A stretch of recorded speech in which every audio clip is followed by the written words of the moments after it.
Hi software, welcome to the P5 reference sheet. This is going to be your best friend this year. I know every year I have a lot of questions and comments from students about feeling the need to memorize code, and I am here to tell you that no one memorizes code. Even if you are a professional developer, you probably have documentation open, you probably have Google open, you're checking things all the time. The only things that I think you might memorize is like stuff you use all the time, and it's less memorizing and more just like muscle memory if you've done it so many times that you just instinctually know what to do.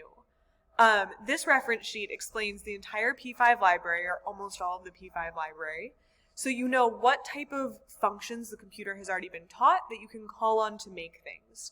And the first thing that you guys will notice is it's really, really big. There's a lot of stuff here. Some of it we're going to be using this year, some of it we're not.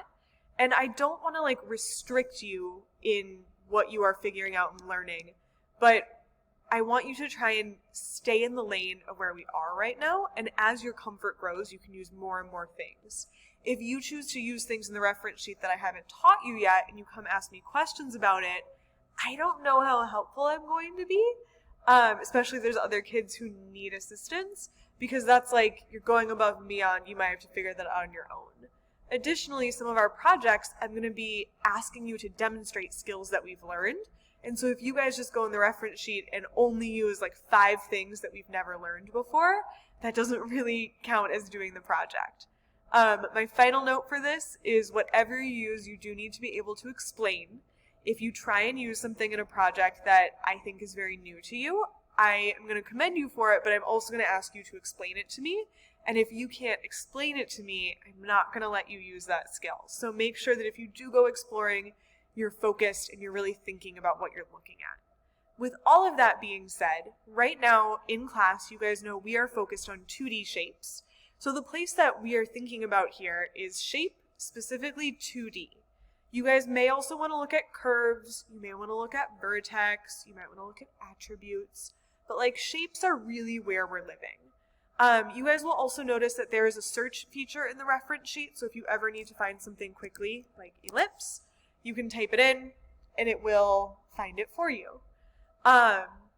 This ellipse is one that we are already familiar with. I realize that. I'm just using it to teach you guys how the reference sheet works.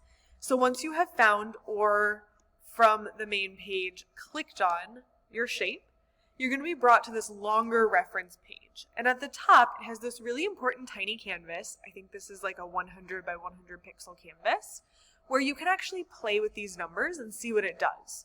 So right now, this is an ellipse whose x is at 56, its y position is at 46, and then it has the same width and height of 55. If I wanted to play with what does this look like with a different width, I click that edit button, and then you see it lets me type here.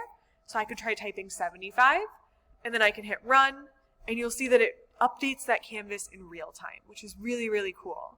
The only thing to note is this is like a pretty small canvas. So if you start using high numbers, you'll notice that your shapes start moving off the screen, which can be very frustrating when you guys are trying to experiment with something. So use this to figure things out, but don't rely on this to help write code for you. You guys will also see a description of what this does. So this tells me that ellipse draws an ellipse, which is an oval, on the screen, and then it starts talking about the parameters. I know that sometimes these descriptions get really, really long, and I know how kids are because I sometimes am this way too, where I'm like, ugh, I don't want to read that. I don't want that. So we can go ahead and like skim this for information. Maybe if we really don't understand, that's when we go back and we read for more detail.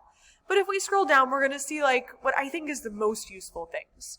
We see the syntax, and the syntax is just referring to how do you type this into the computer. It tells you that it needs an x, a y, a width, and then that this height value is optional. That's what the brackets mean. And it also tells you down here optional.